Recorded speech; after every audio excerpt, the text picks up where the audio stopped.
Does the EPA, the body that cleans up when something toxic spills, like in East Palestine, Ohio, does the EPA step in and clean up spills of toxic masculinity? I've got some explaining to do. Let's get into it.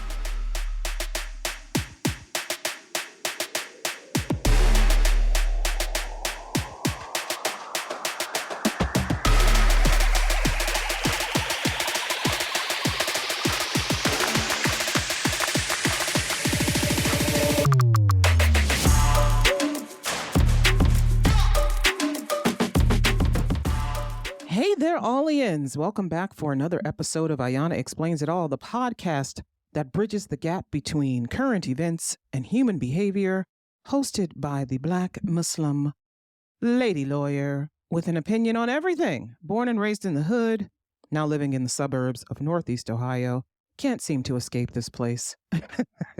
Ayana Explains It All is available on 13 media streaming platforms, including Spotify, Amazon Music, Apple, and YouTube. Yes, Ayana Explains It All has its own YouTube channel. The podcast is also active on popular social media platforms, including TikTok, Instagram, Facebook, and Twitter, X-Twitter.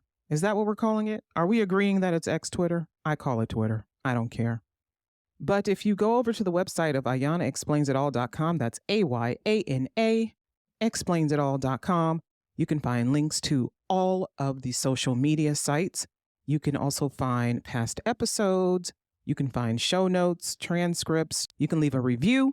You can subscribe to the podcast. You can send me an email. All these different ways you can support the podcast. Again, go to AyanaExplainsiTAll.com to find out all things podcast of Ayana Explaining It All. You can also donate if you're feeling in your heart to donate. You can leave me a little tip there. You can also leave me words of encouragement. Some weeks. But yeah, I have an opinion on everything, and this week is no exception. You people have been acting up.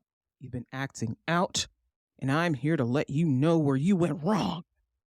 No, I love doing this. I love doing this. It was a hobby at first, and now it is one of the many jobs that I have. One of the many hats that I wear is podcast host, producer, writer. And this episode of Ayana Explains It All is special because I reached out to one of my Facebook friends, Jared Terrell, who I have never met in person, like in real life. But I don't even remember how we became Facebook friends, but we share similar politics. That's probably how it happened. And he's as fed up about shit as I am. But I reached out to him to get some help with framing this episode of Ayana Explains It All on toxic masculinity. And let me tell you, he had some really good ideas. So I wanted to shout him out for helping me with this. When you guys go over to Facebook, see if he'll let you follow him. It'll be an adventure. Also, I use a lot of sources in writing this podcast, and I always put the sources in the show description.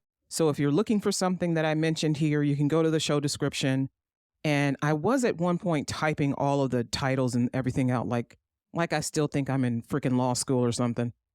But now I just link to the websites where I find everything, and you can find that there. Always cite the sources. I always tell you guys where I get the information from. I know that I can explain everything, most things, but I don't know everything. So I use the words of experts, people who have already studied this stuff, people who have better opinions, stronger opinions than I do most of the time. Or some of the time, because my opinion, I'm never wrong, okay? No, I'm kidding.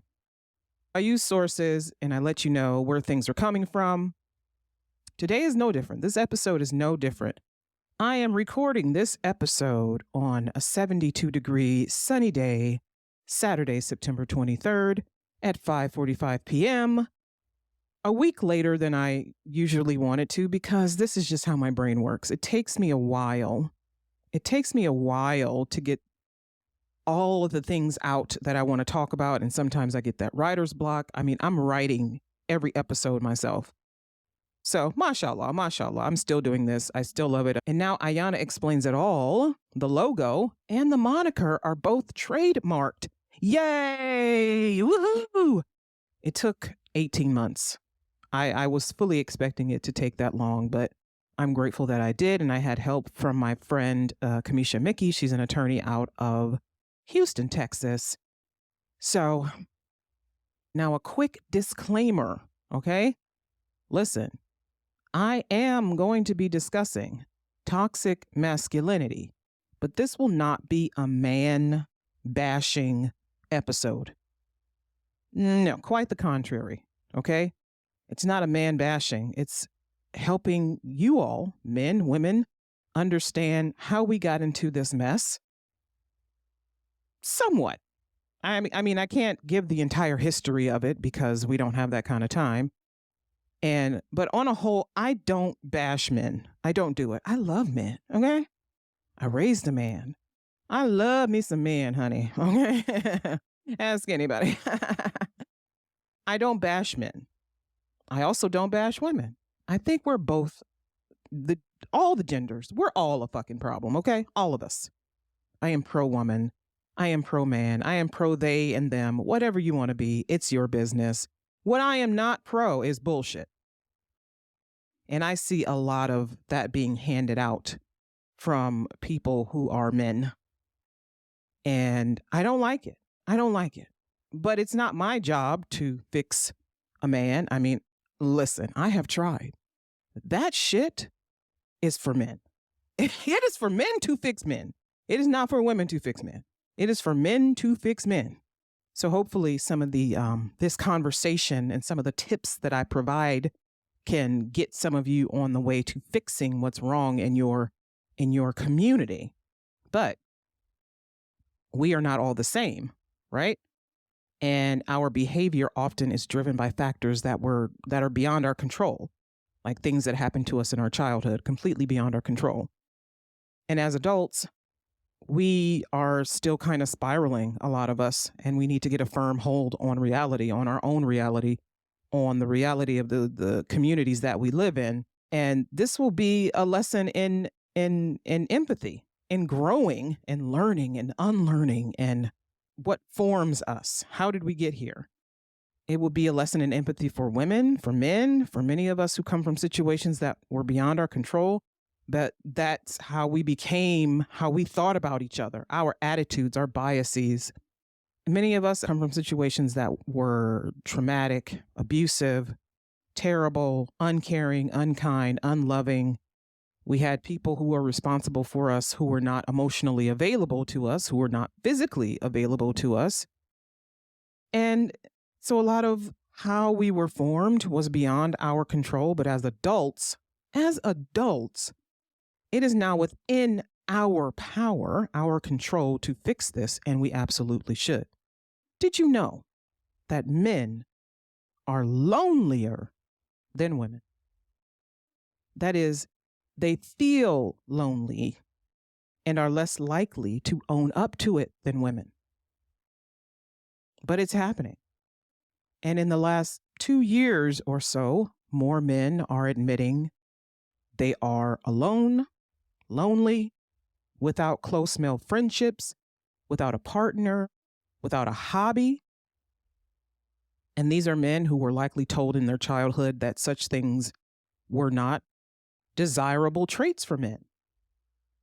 You know, you don't have a hobby. You play a sport. You don't sit down and fiddle with trains and leaf collecting and bird watching. No, you play a sport. Put a ball in your hand. You run. You jump. You shoot it into a hoop. And not just any sport. No, you're going to either play football, basketball, baseball, hockey, maybe golf. But these men were likely told in their childhood that such things, close male friendships, partnerships with women that were loving and stable, were not desirable traits for men. They were probably told that dominating women is what was desirable. You don't have a partner in a woman, you have a wife and you dominate her and you're head of the household, and that's that. They were probably told that masculinity only jives with certain attitudes, behaviors, and activities. And so there are men who grow from boys to men, and they are not well emotionally developed. And they are lonely because they do not know how to forge close bonds with other men or women. They don't even want to. They do not fit the definition of masculine, maybe. And so they change their attitudes and behaviors to fit what they think a man looks like. But even that does not work, because sometimes where they're getting the ideas of masculinity from are, Reddit subgroups or groups on other social medias. And so they change their attitudes and behaviors to fit what they think a man is supposed to look like. Thrashing about or sitting vegetatively in their homes, scrolling the internet and offering brutal opinions about women things and politics and society. Men and boys are doing things they think that they should be doing so that they'll look masculine and appear masculine to society. But what they're doing is actually forming harmful prejudices. They're forming harmful prejudices, harmful opinions. They're lacking identities, and they're actually forming this sort of generic identity of a toxic man. During childhood, men are taught that socialization and emotional skill development are not a priority. It is not as important. That is, it is not as important as learning to shoot a gun, learning to protect your family or your possessions, learning to throw a sports ball, learning to be tough and strong. Emotional skill development and socialization are not as important. Even if you're playing team sports, you're always going to want to be the star, the number one shooter, the number one passer, the number one kicker, the number one this. You're going to prioritize yourself and your celebrity over your team. This is why we have to tell people there is no I in team, because people will put that I in team and swear to God that it all revolves around them. But this is because of how they are developed, how boys are developed into men. And whatever boys and men see in advertising campaigns and marketing and movies and televisions, in their homes, from the men in their family, from their male neighbors, and of course, religious houses, the church, the masjid, the synagogue, the temple, boys are getting their ideas of how to interact with other boys and girls from what they see other men in their circles doing. So their dad, their uncle, their, the neighbor from across the street, how those men interact with women. Boys see that and they either think this is how men are supposed to act, and so they become that, or because it's so damaged them, they decide, I'm not going to be like my father. I'm not going to be that unkind, uncaring man who works all the time, who never sees his family, who drinks or who does drugs or who is da-da-da-da-da-da. I'm going to be different. But there are few people who are deciding to be different compared to the number of people who are deciding to just go along with that status quo. But ideas of masculinity, of even how a man should look, come from the Eurocentric ideas of masculinity and manhood. That chiseled square jaw or pointy nose, broad shoulders, a back free of scoliosis, that muscular athletic build, that youthful looking face with brains, not just brains, but theories, lots of theories, always competing, always driving to win, driving to dominate. This is how we formed the norms of masculinity. And from boyhood through manhood, males are taught that this is what a man is. This right here, if you know that statue of David with the abs, the six-pack abs, and he's got, the shoulders are muscular. I mean, somebody made that. Somebody who definitely did not look like that made that. And so this is the picture of a man that survives all the hundreds and thousands of years, and people think that's what a man's supposed to look like. That's desirable, And if you have a disability or if you have a limb difference or something, you get, kicked into a cave. Or what's that movie, that movie 300, where they threw the babies who had developmental disorders or whatever, they threw them into a pile and let them starve and die. And when boys express that they have feelings of doubt or insecurity, or they'd rather be a math teacher than a football player, or a zoologist, or an entomologist, they're ridiculed by men in their family, first and foremost, their father. They're ridiculed by these men as a disappointment. My son, he likes hand lotion. Men are supposed to have calloused, rough hands. And as one author puts it, boys know by late adolescence that their close male friendships and even their emotional acuity put them at risk of being labeled girly, immature, or gay. Thus, rather than focusing on who they are, they become obsessed with who they are not. They are not girls. They are not little boys, nor, in the case of heterosexual boys, nor are they gay. Right?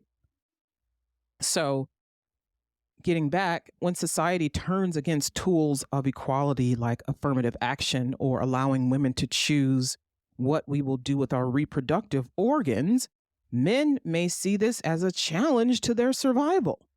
Their income is being threatened. Their career opportunities are being threatened.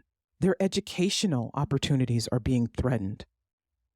They're decreasing. They're seeing all these things decrease. Their ability to reproduce and spread their seed is decreasing. Suddenly, they think that equality, equity, pay parity are the reason they are denied opportunities promised to them as children in their little schoolhouses, or that they were entitled to women's bodies because they have a chiseled chest and a nice jawline and a couple of bucks in the bank, and the world has not delivered well on the promises. Who do they blame for that? Who do they blame for that? Yes, they blame equality. Yes, they blame affirmative action. Yes, they blame blah, blah, blah. Women. Women are the problem. Women are the problem. They have to find blame, okay?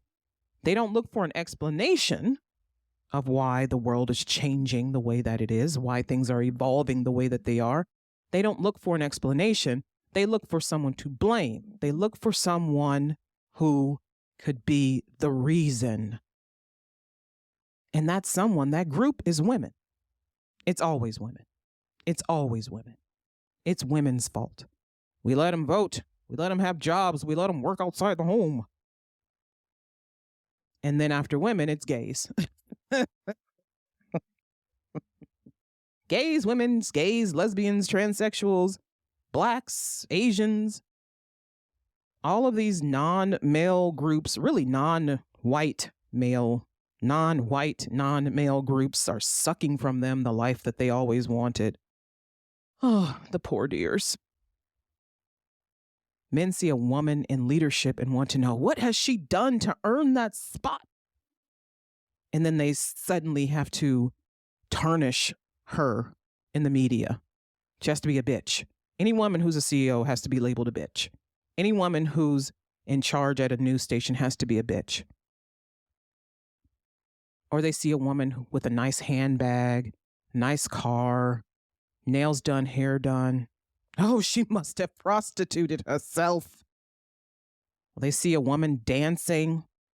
Whore! She's a whore! Look at the way she's dressed. Look at how she's showing her butt cheeks and her breasts. She's a whore. They don't see a woman dancing and think, oh, it's just a woman dancing. No. They watch these award shows like the BET Awards and the VMAs and all of that. They see women dressed how they want, women doing what they want, living their lives, being the free creatures that they are. Whore. See, that's why men don't want to wife you. That's why men treat you the way that they do. That's why your dad left. Maybe if you had a dad in the home. Ridiculous. Ridiculous. That's toxic masculinity. That's toxic masculinity. And toxic masculinity, by way of a definition, refers to a set of cultural norms and expectations that pressure men to conform to certain traditional behaviors and attitudes. And these often include suppressing emotions, demonstrating dominance, and avoiding anything deemed feminine. And these societal expectations can have severe consequences. Toxic masculinity can lead to issues like gender-based violence, mental health problems, and strained relationships. Toxic masculinity can perpetuate violence and aggression, as men are often encouraged to solve conflicts through force. And this can have dire consequences on a broader societal level. And it doesn't stop there. The pressure to conform to these stereotypes often lead to emotional suppression that's detrimental to men's mental health. The loneliness, the depression, the personality disorders. And men are often discouraged from seeking help for mental health issues, anxiety disorders, PTSD even, which can lead to untreated mental health disorders, which can lead to uncontrolled symptoms, which can lead to them being dysfunctional at work, dysfunctional in their relationships, dysfunctional in their home life. It can lead to suicide. It can lead to violence against their families, against their friends, workplace violence. It's crucial to break down these barriers and encourage men to talk openly about their feelings. I know. Oh, city boys, come give mama a hug. But it is. You all need to fucking talk about this. You need to talk about this. Not just talk to someone about it. You need to talk to each other about it. It's crucial to break down these barriers and encourage men to talk openly about their feelings. What defines manhood? What is a man? Do you know? Or were you bullied into defining yourself as a brute, a grunter, an idiot who is good with a wrench and a football, a workhorse who is emotionally unavailable to his family, who carries the weight of being someone's everything on his shoulders? Who are you as a man and why? What kind of man are you? Are you an incel? Are you a feminist? Are you an apathetic creature? Are you a loner? Are you a dominant? Are you a alpha male, beta male? What's the other one? Delta male, omega male? I mean, men come in all shapes, sizes, and identities, and their masculinity is valid no matter how they express it, except when it's toxic and it's hurting people. Nothing that is toxic helps. Nothing. Not being a toxic female, toxic man, a toxic spill from a Norfolk Southern train. Nothing. We should be supporting and promoting media that portrays diverse and positive representations of men. Men need to do this. Positive masculinity involves embracing qualities such as empathy, compassion, and emotional intelligence. It's about being respectful, supportive, and open-minded. It's also about recognizing that masculinity isn't a one-size-fits-all concept. I mentioned before incels. I was actually going to do this episode all about incels, but then I was like, that's too narrow. That's too narrow. And it doesn't really help because, incel has become like an insult lately, and in a way of dismissing men you don't like, the same way misogyny becomes a way of dismissing men whose opinions you don't like. Misogyny is a very specific thing. Words mean things, very specific. And when you say misogyny, you're talking about prejudice against women, and prejudice is strong. Prejudice is not some lazy opinion that a man has about woman stuff. No, means that you have some power. It implies that you have power over the thing that you're discriminating against, over the thing that you are against. It's not just, oh, I don't like women who wear short skirts. Okay. But it don't change anything. You don't have any power, so you can't change anything, right? Prejudice is stronger than that. Okay, so what are you doing with the fact that you don't like women who wear short skirts? Are you shouting? Are you standing in the middle of the town square shouting at women who are wearing short skirts, pointing them out, shooting arrows at them? That's different. That's misogyny. You having an opinion, fine. When the opinion becomes something that you're using against women, that's misogyny. And so an incel is short for an involuntary celibate.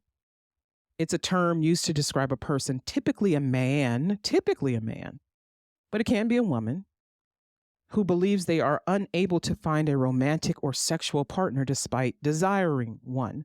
Incels often express deep frustration, anger, and resentment towards society, particularly towards women, whom they blame for their inability to form romantic relationships or have sexual experiences. Now, incel, the personality, can be a type of toxic masculinity because these people often blame women for their problems. They're blaming women for why they don't have successful romantic relationships, why they can't get a date, for why they can't get laid, because all them bitches out there, all them stuck up bitches. And for lack of a better example, if you're looking for one, a quick example I found that I could remember from pop culture was Norman Bates, right? Norman Bates, the character from Psycho, he is an incel. That character is an incel. He's a young man with an Oedipus-esque relationship with his mother, spurned by women for being awkward around them and for living with his mother, for working at a motel and being suspiciously quiet, for never really having dated anyone, for being, mild and meek. Of course, we know what's lying underneath that. But taxidermy is his hobby. What kind of man has taxidermy as a hobby? Well, a taxidermist. Or just somebody who likes taxidermy. Damn. But he has if you watch the Psycho movies, there was like 2 sequels, which I watched. Don't watch them. They're terrible. But it fleshes out the story of Norman more. Not that we needed it, but whatever. But Norman has a nervous manner of speaking. But he hated women. He hated his mother. But he hated men who would try to interfere in his relationship with his mother because he wanted to be the only man in her life. Right? And he didn't want her to ever leave him because he couldn't be on his own. He was codependent, couldn't be on his own, couldn't live without her, but also didn't want anyone else to have her. And so he killed men who got in his way of his relationship with his mother. And then he would kill women and say it was because his mother told him to. Because they were whores. They were whores, Norman. Oh, I do a really good Mother Bates. What was her name? Norma? Was her name Norma Bates? But no, but he would use his mother as an excuse for why he was killing. Like he would become his mother. Like he had multiple personalities, however you want to call it. They say that multiple personality disorder really doesn't exist and is dissociative disorder, but whatever. Nowadays, incels use ultra masculine figures as their dominance. You know, if you've ever heard of Andrew Tate, the vile, violent misogynist held now in Romania, interestingly, for rape charges. Or, you know, Joe Rogan, Ben Shapiro, Shapugny, whatever. Kevin Samuels, the late Kevin Samuels. These pseudo intellectuals dressed the part. They're either wearing suits or they've got the bow ties. They're sitting in a room with a microphone and they're speaking very authoritatively. The men's men. They dress well and they smell good. And they say what men are thinking about everything, but aren't allowed to say because women and matriarchal leaning society shut them down. They don't want to hear this. Women don't like to be criticized. They don't want to hear how bad they can be. They don't want to hear how the white man is under attack, is under threat. They don't want to hear how men are under attack.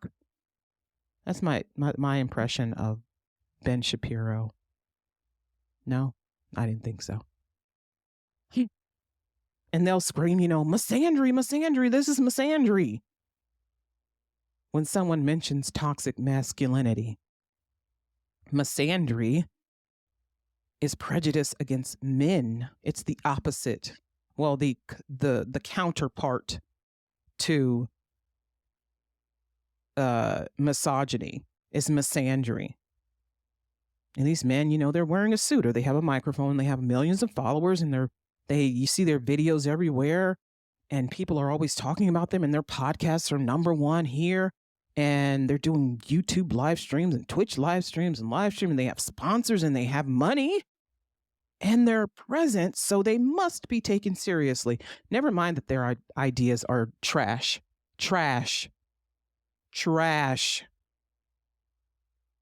Anything that suggests superiority of one person over another simply because they exist is trash. In my opinion, the thing that distinguishes us from each other is our deeds, not our color, not our gender, not our jobs, not our income level. If you're a piece of shit rich person, you're no better than a poor person who's a piece of shit. But the poor person who does good is better than you. We're distinguished by our deeds, not by the things that we have or what our skin looks like. Doesn't matter. I don't care if you're white, you're black. You don't get to be superior over me because of your race or your gender or what you have in the bank, honey. No, it doesn't work like that. But at the same time, I don't get to discriminate against or be prejudiced against you because of what you have and who you are and what you look like.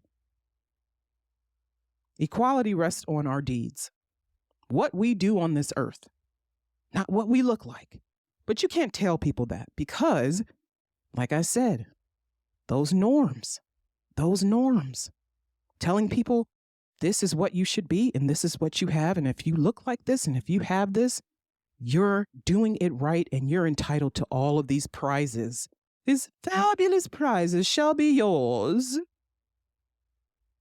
But these ideas from these people, from, the Joe Rogans and the Andrew Tates, their ideas are madness. Madness. But it's usually not something they came up with themselves. That madness was passed down to them, and it was passed to the generation before that and the one before that and so forth. And there is a psychological condition that when I was talking to Jared about this, we were kicking around some ideas of, because, all of this is rooted in psychology, of course, but it's also rooted in sociology. But there are a couple of psychological disorders and ideas that fit the mold here for toxic masculinity. And one that we looked at is communicated insanity. Folie à Dieu, as it is called, or folie à trois, à quatre, à cinq, à famille. but it can involve 2 people, 3 or 4, or an entire family or community. And the term folie à deux includes several syndromes in which mental symptoms, particularly paranoid delusions, are transmitted from one person to one or more others with whom the apparent instigator is in some way intimately associated, so that he or she and they come to share the same delusional ideas. And it proposes that these crazy ideas survive to protect the status quo. And people repeat these attitudes and behaviors and delusions they gathered from their household or community or social circles. And these delusions, these paranoid thoughts, go on through generations of people and families because they are never corrected or challenged within the folly.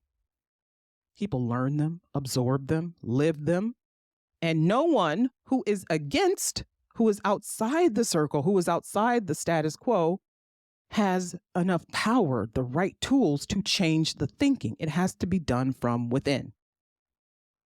You know, I'll tell you how I concluded that I wanted to discuss this topic of toxic masculinity, because I've often talked about gender norms and in relationships, in business, and I've talked about empathy, and I've talked about prejudice, and I've talked about unconscious bias, and how all of these things are dangerous and how they permeate societies and groups of people, and how it's basically killing us. It's killing our relationships. It's killing our spirit. It's poisoning our children. And we're not forming healthy bonds with each other. We're not being good to ourselves or our neighbors or our family members. And recently, a woman who had, I'll tell you why, she had a nice following on TikTok, social media. I won't call her an influencer, but she was someone who posted videos about her various adventures, and she would do skits and everything, and she would go live from her TikTok account. So this happened about 3 weeks ago, I think. And her name is Ro. And she went live on TikTok from an emergency room bed. She was in the bed. She was crying. One side of her face was swollen. I think it was the left side. She was in a hospital gown, and she's crying, describing an incident where a man hit her in the face with a brick for, as she put it, refusing to give him her phone number. Now, of course, we have to say allegedly because he hasn't been charged or convicted, blah, blah, blah, blah, blah. But several people witnessed this, and they did nothing. Several people witnessed this, and they did nothing to help her. They witnessed her being harassed and did nothing. They witnessed her being hit in the face, and they did nothing. Similar to the woman out of Chicago, who people witnessed being hit by a stranger in a restaurant, and her son had to come in and defend her. People did nothing. People did nothing. They don't want to be involved. It's also not that they don't want to be involved, but they agree with what is happening. So, but this behavior, her being hit for not giving a man her phone number, is not hard for me to believe at all, but it's hard for other people to believe, particularly men. But I myself have been called a bitch for not giving a man my phone number. I've never been hit. I've never been assaulted by a stranger, not by a stranger. But I've seen multiple stories of similar things happening to women, and worse, for refusing a man's attention, for refusing a man's phone number, for refusing to go out on a date with a man. It's gotten so bad now for women. All of these stories are circulating, and the air has gotten so toxic that women, many of us, have come to the conclusion that we're just going to give them what they want. We're going to give them our phone number.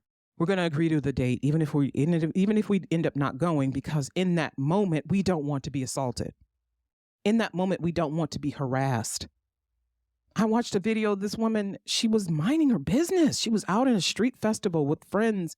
There were dozens of other people around. And this man comes up to her and he wants her phone number. And she's like, no. First of all, we don't have to give you a fucking thing. You're not entitled. You are not entitled to a woman. You are not entitled to a woman. You are not entitled to anything. Everything on this earth is earned. Even children, God will give you a child. But guess what? If you don't do right by that child, guess what? They're going to take it. They're going to take that child from you. You're not entitled to women. So when a woman says, no, you cannot have my phone number. No, I don't want to go out with you. Move the fuck on. Move on. And yeah, I can say this to women too. Move on. If a man don't want to be with you, a man don't want to go out, move the fuck on. But this guy continued to follow the woman and harass her and cuss her. I mean, he was cussing her out, calling her all kinds of names. Eventually, the police showed up and arrested him because he had a warrant. But then his daughter went on the internet and started bashing the woman on the video she posted, calling her names, calling her trash, saying all the in defense of her father. How do you defend someone who is wrong, number one? And then number two, become exactly what they are in defense of them. But back to this, the story with Roe. She was hit in the face with a fucking brick. She was hit in the face with a brick. That could have killed her. That could have killed her. If the force was strong enough, it could have killed her. Could have killed her. Not that you all give a fuck. Not that the people who were there give a fuck. Not that the people who are now online attacking her give a fuck. For me, as a person who has experienced violence from men, I cannot tolerate any of it.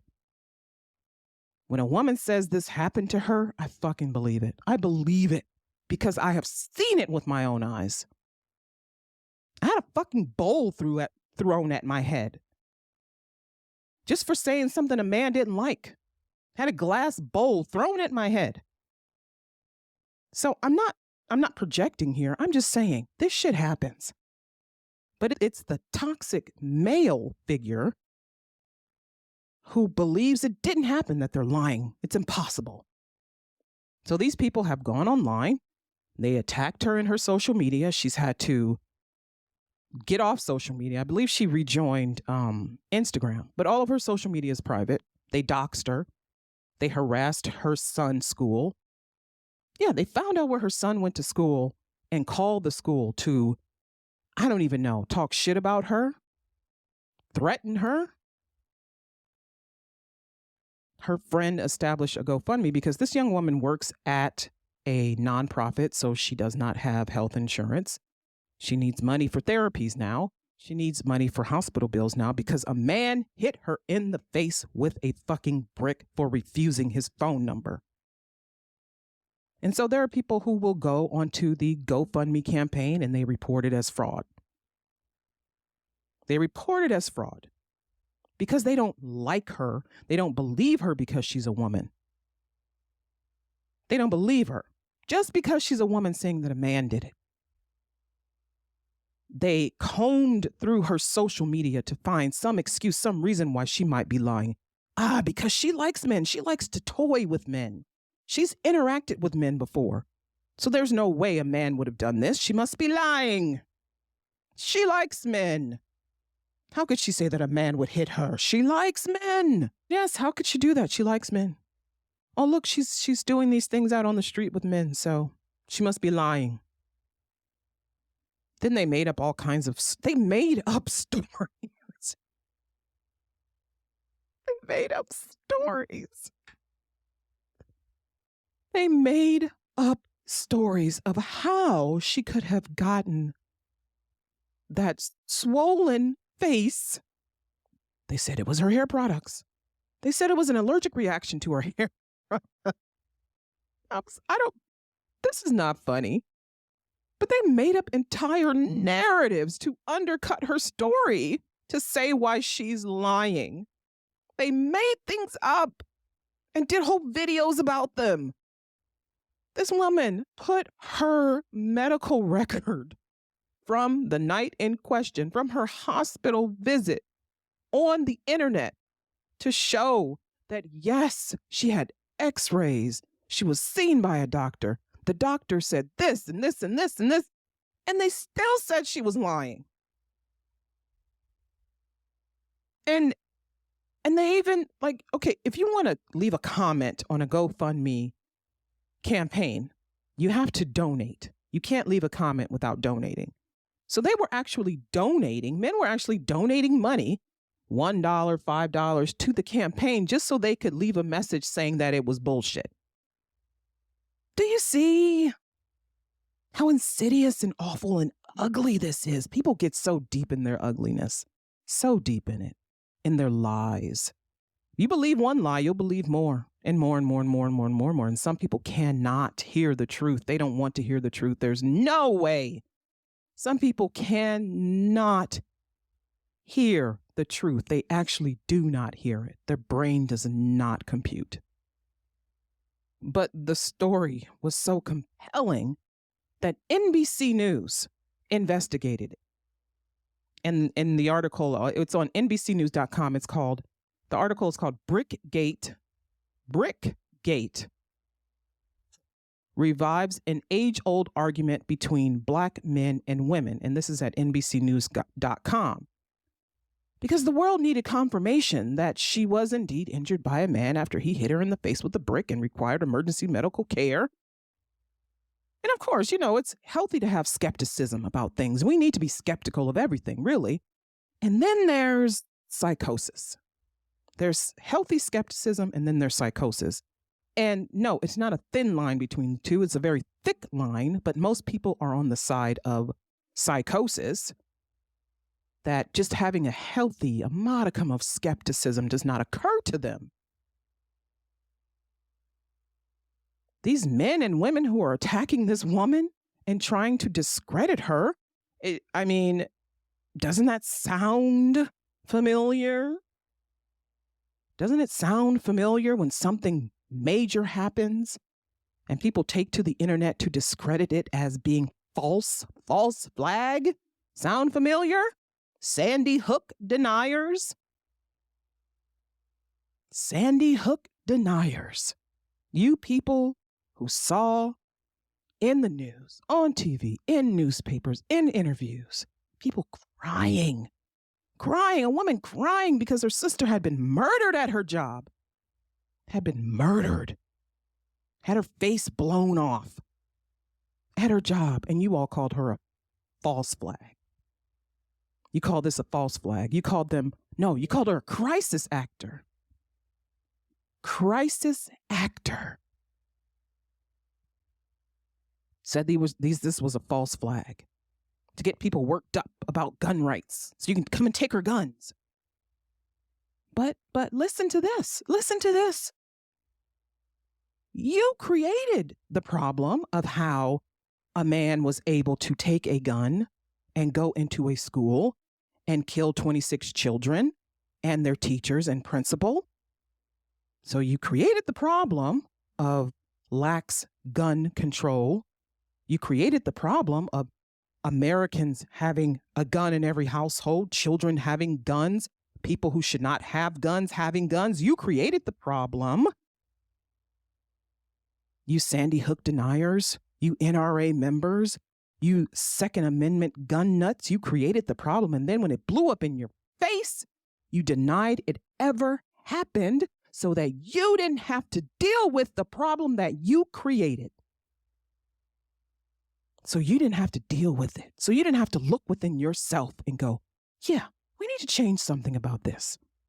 There's a problem. We need to change something about this. You denied that it ever happened, so you didn't have to do anything about it.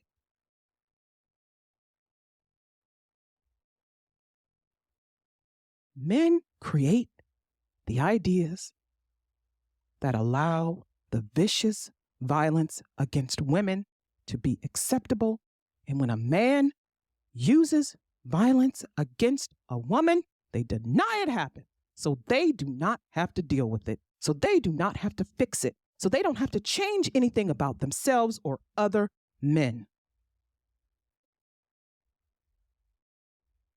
And when people in the group don't deal with the ideas and behavior that lead to a man hitting a woman with a brick because she refused his advances, then the behavior continues, and each generation, it gathers another ingredient.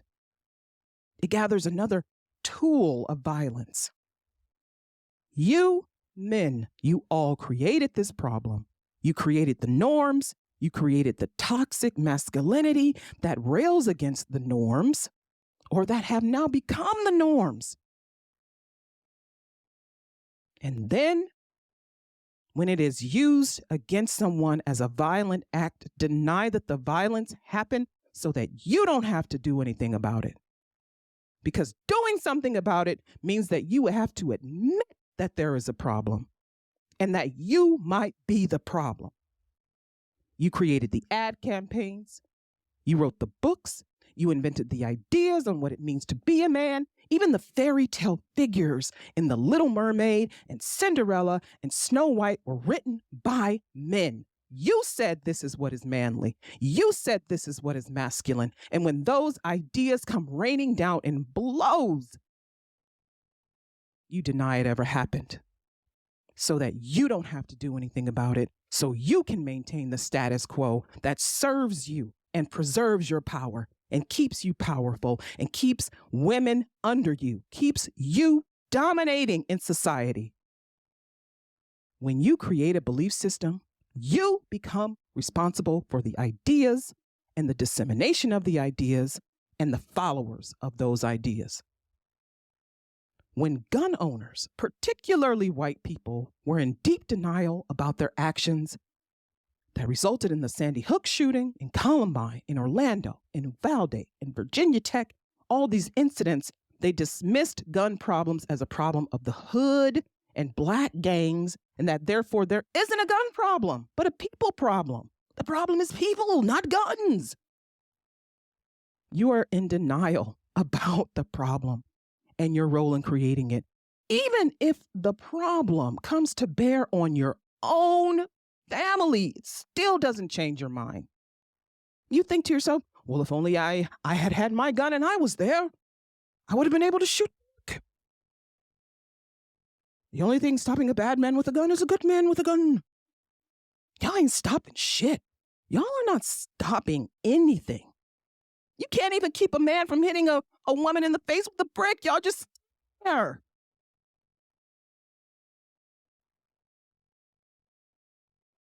You can't accept that there is a black man who physically abused and so violently harmed an innocent black woman who was merely not wanting to give her phone number to him, that men take the approval and acceptance of women so seriously that when they don't get it, when they don't receive it,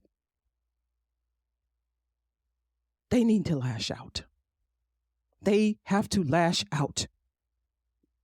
It completely conflicts with that hard-ass, heartless thug trope that they are forced by society to keep portraying.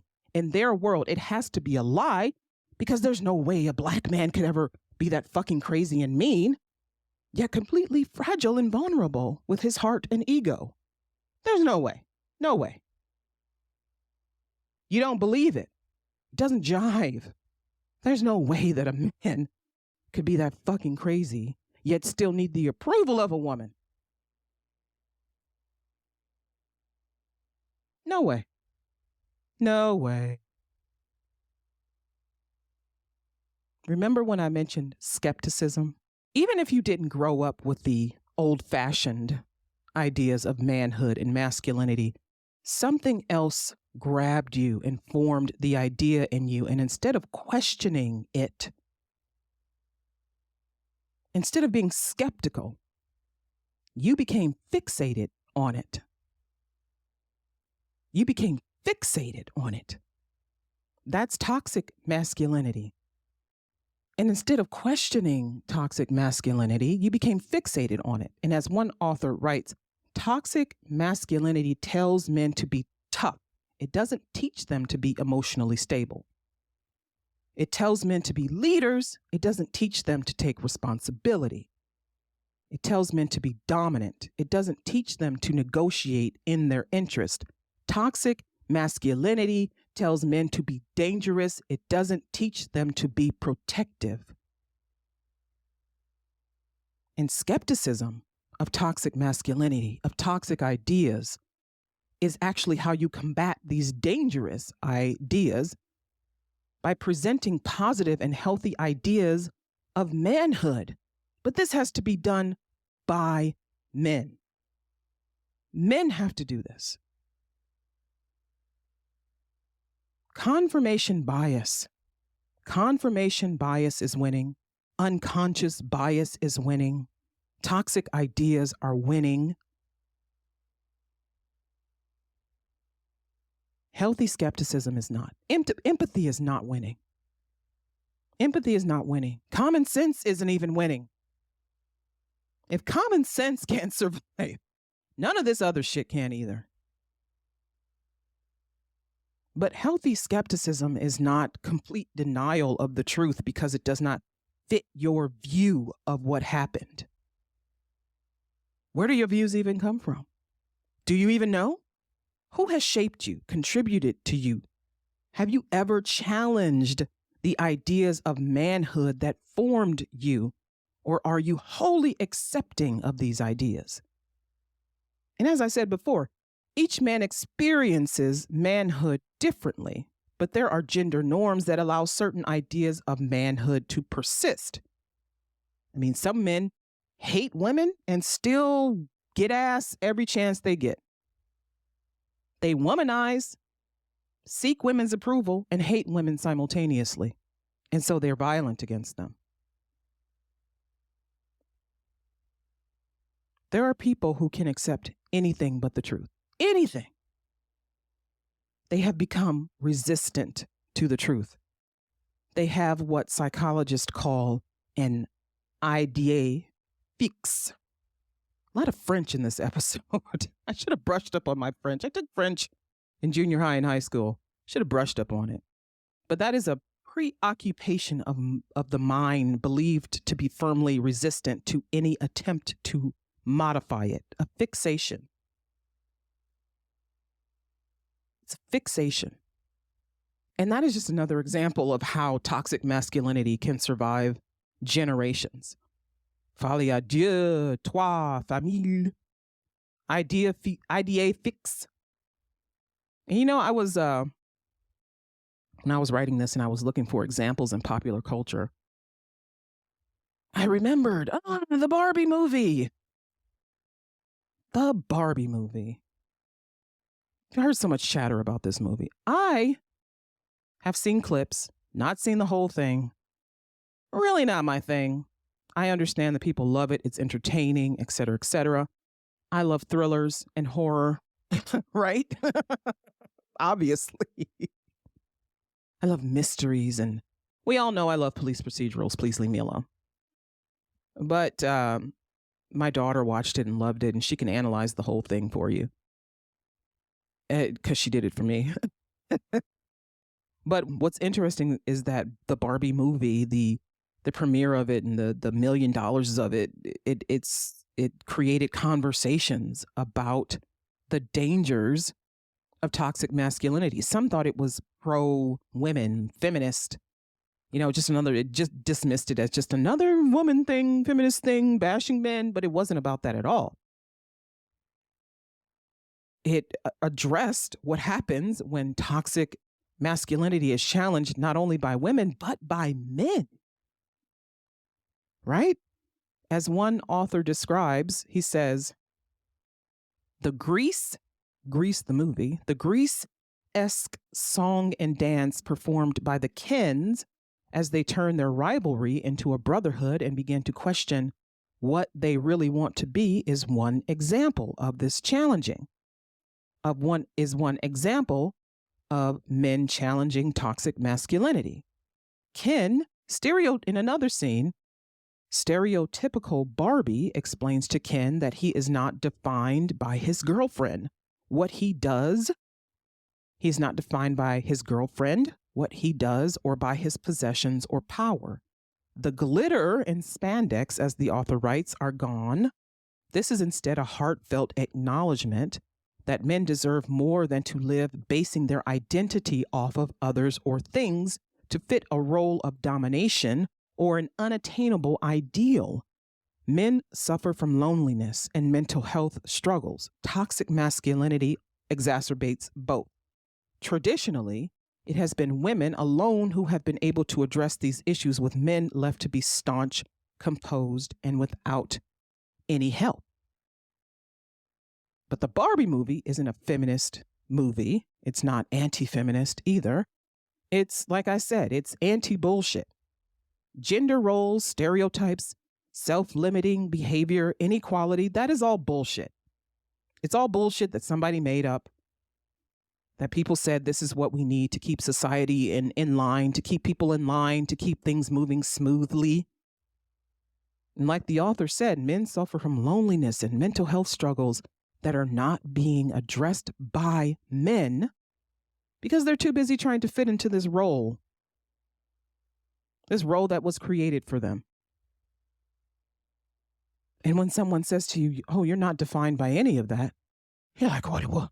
Huh? Do you break out into a song and dance like the Kens do in the movie? We are not defined by our gender, nor confined by it.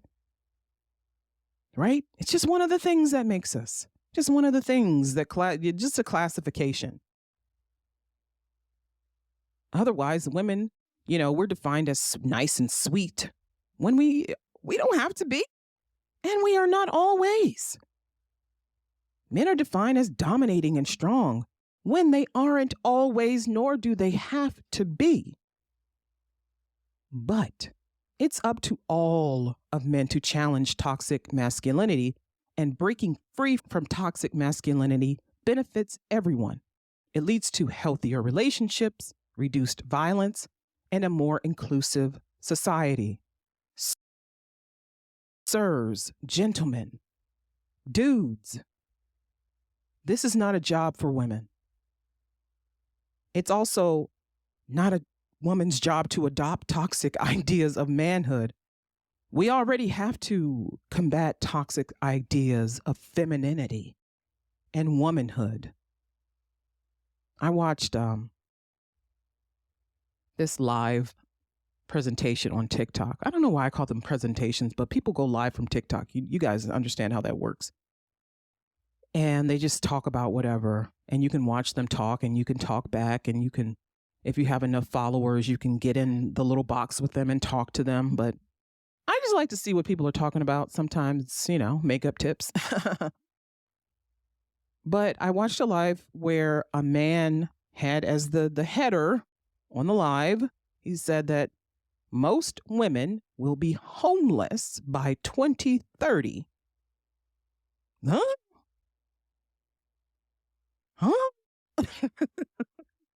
And I recorded some of this because I needed it for evidence, because this is fucking, who would believe me? Well, maybe you would, because this is how things are now.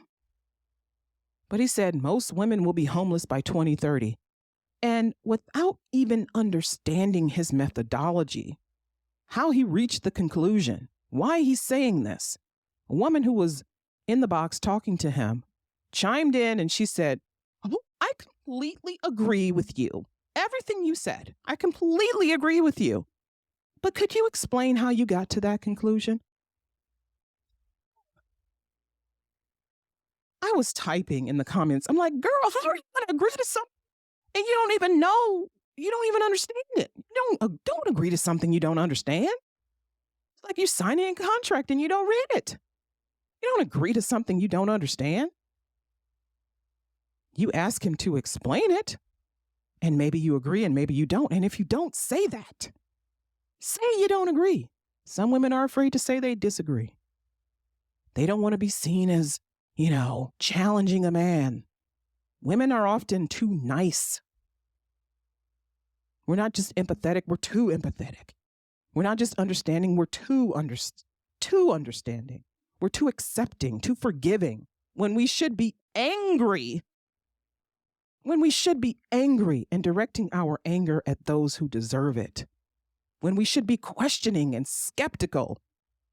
When we should be challenging and adversarial for ourselves. For ourselves. Men are telling us these things, these ridiculous things. And they're waging these wars against us. They're being violent against us in the streets just for existing, just for being free. And we're not doing anything. We're still just going, okay, I believe you. We're being weak. I don't like it. I don't like it. I don't like it. And I come from a conservative religious society. Everyone knows this. I'm Muslim. A lot of this shit goes on with Muslim women. This, oh, okay. This placating, this be nice, don't make waves, don't anger your husband, father, brother. Me? I don't give a fuck. Because one thing you're not going to do to me is get me to go along with a damn thing. Why? Because I've seen too much. I've experienced too much to not be skeptical. Been fucking homeless because I didn't ask questions. Ended up with financial problems and all kinds of other difficulties because I didn't ask questions, because I didn't want to question, because I didn't want to make waves, because I didn't want to be hit, didn't want to be cussed out. It was very nice, very accepting, very forgiving. It was all the things that men say that they want from a woman. All the things that people say Muslim women are supposed to be, or Black women are supposed to be for their Black men because society has been so hard on them. And you know what that got me? Divorced. Broke.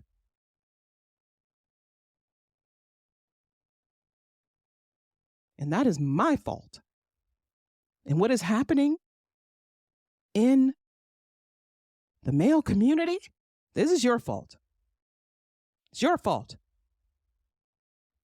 It's time that men take on the job of combating weak thought in their community and enforce empathy for themselves and others so that these violent criminals, these idiots who just so happen to have some sponsors and some followers and have their face on TV, Andrew Tate, Joe Rogan, Ben Shapiro, these podcast bros and these passport bros, before these ideas, these ill ideas, these unhealthy ideas gain power over you and the next generation, men need to take on the job of combating these weak thoughts in their community and enforce expression of their feelings to deal with them.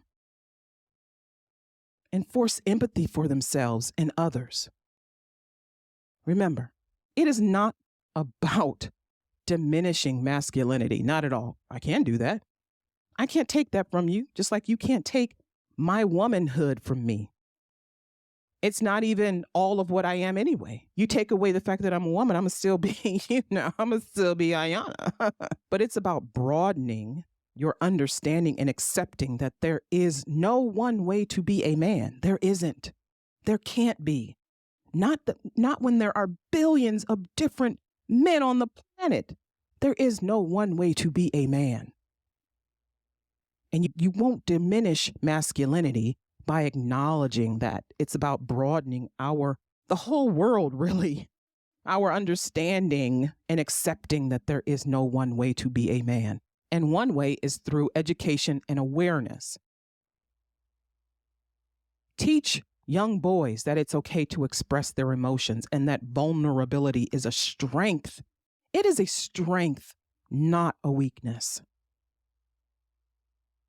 Media plays a significant role in shaping perceptions of masculinity. And we all really should be supporting and promoting media that portrays diverse and positive representations of men. Positive masculinity involves embracing qualities such as empathy, compassion, and emotional intelligence. And there's that word empathy again. Maybe if people hear it enough, they'll start to explore what it is and try to develop it within themselves, is my hope. Masculinity isn't a one-size-fits-all concept. Men come in all shapes, sizes, and identities, and their masculinity is valid no matter how they express it, except when it is toxic and it harms people. No one gets to harm people because of who they are. You don't get to hit a woman in the face with a brick because you're a man who doesn't like it when a woman tells him no. You don't get to be gangsta and then still seeking the approval of a woman. It doesn't make sense, does it? Doesn't make sense. Not that you need the approval of a woman. You don't. You need the approval of yourself. Look at yourself. Look at yourself. Look at yourself in the mirror. Look at yourself in the mirror and say to yourself, is this who I am? Is this who I want to be? And if the answer is no, do something about it. Men, look inward. Look inward. INWARD. Look inward. Examine yourselves. Change yourselves. Examine your society. Inject and promote positive masculinity so that we can create a more inclusive world. This has been Ayana Explains It All, brought to you by facts, figures, and enlightenment. Be sure to subscribe to the podcast. And if you have any thoughts on this topic, please share them with me on social media. Together, we can break free from stereotypes and build a more equitable future for everyone. Take care.